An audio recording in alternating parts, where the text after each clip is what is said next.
For this portrait project, we're going to be using a program called Gravit Designer, which I will show you in a minute how to get started. But Gravit Designer is very similar to Illustrator. It's set up differently, doesn't have as many tools or as many different functions to be working with, but it has most of the basics that we're going to be using for this project. So you'll still be able to create a really creative, interesting portrait using these different tools. And then transitioning into Illustrator in the future, you'll have the foundation of how the pen tool works and all of the important tools that you will be eventually using when we get back into Illustrator, or if you go on to take a level 2 for this class. But Gravit Designer, again, is set up fairly similar to Illustrator, where you have at the very top of the screen some of the different drop-down panels. So File is where you can go to open images, save images. If you go to Import and then Place Image, you can place your photos. Edit is going to have just some of the basics with how to undo your image, which will have the same shortcut, Command Z. And then Paste Images, Select, Invert.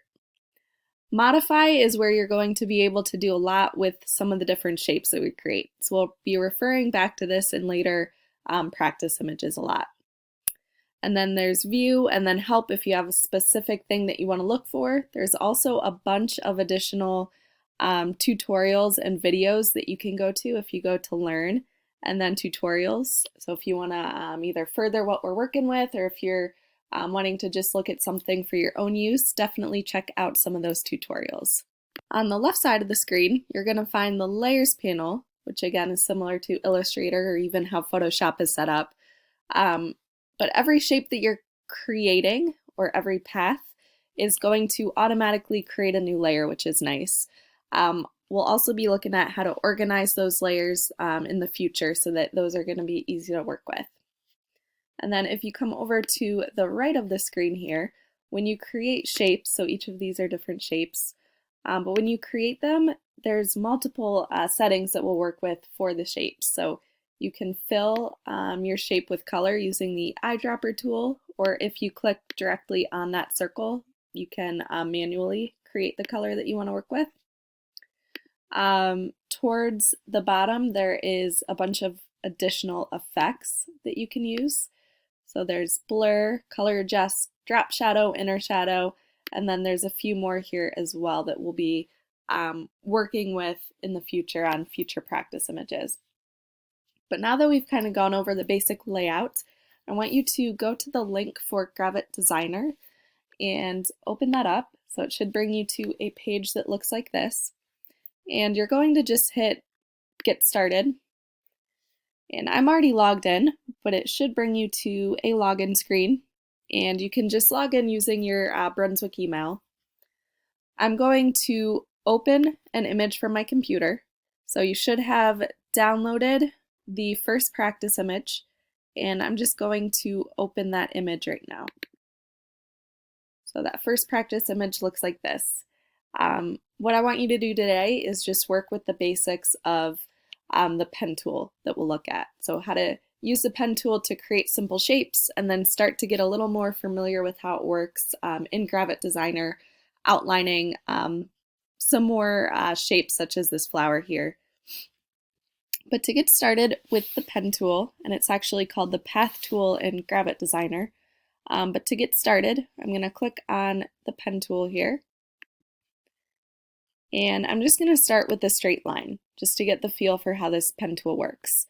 But you will eventually be using it to outline a bunch of different shapes in your portrait. So each of these are outlined as separate shapes that you would use with the pen tool here.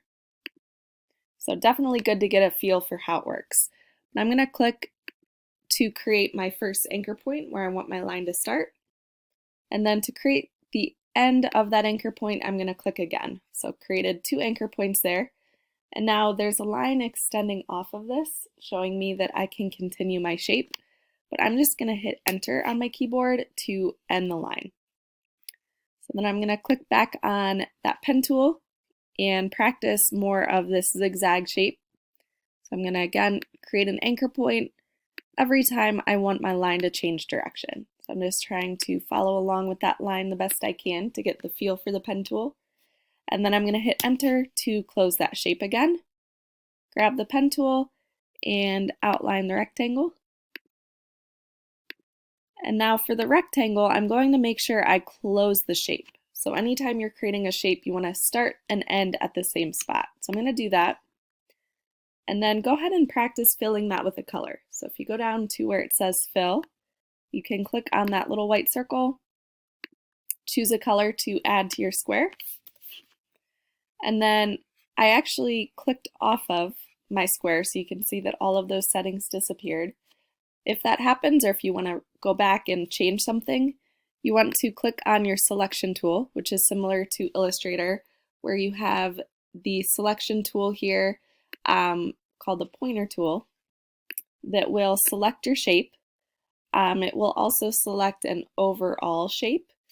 But if you go to the sub-select or the direct selection tool, which is what it would be called in Illustrator, it would allow you to select the individual shape and edit where each of those anchor points are at. So you don't have to worry about changing or moving those anchor points right now, but just keep in mind, again, you have the selection tool that's going to select the entire shape, and then the direct selection tool that will select individual anchor points that you can adjust.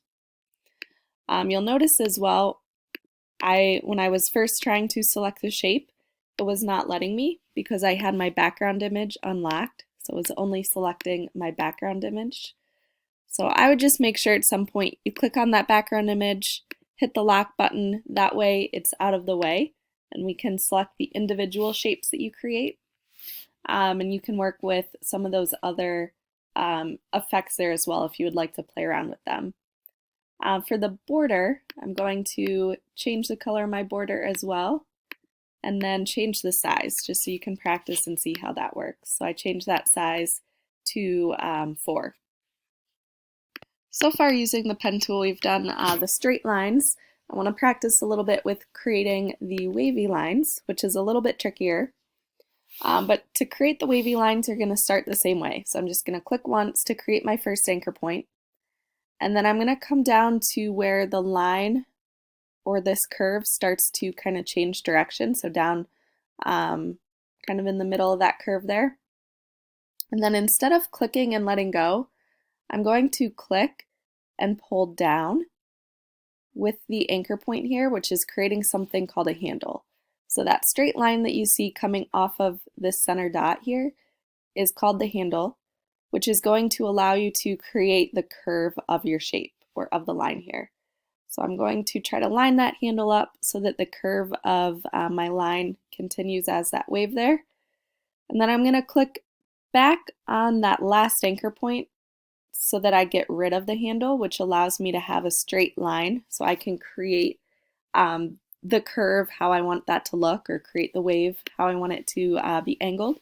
So then I'm going to click again for the next anchor point, and instead of letting go, I'm pulling down or pulling up and trying to adjust that handle so that that blue line lines up with the original line that I want to follow.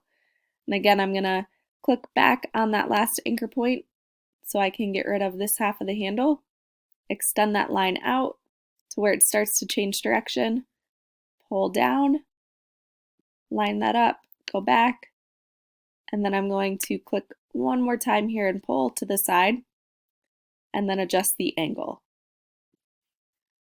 And then I'm going to hit enter to finish my shape. Now for this you can leave it, but I'm going to hide my fill so that I have just the line.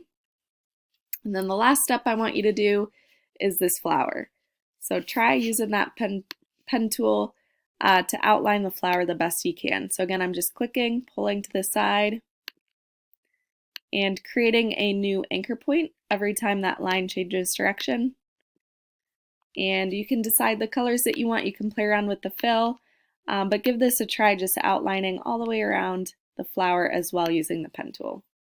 When you're finished, you're going to go to File, Export, save it as a JPEG, and then go ahead and submit that image onto Classroom for me.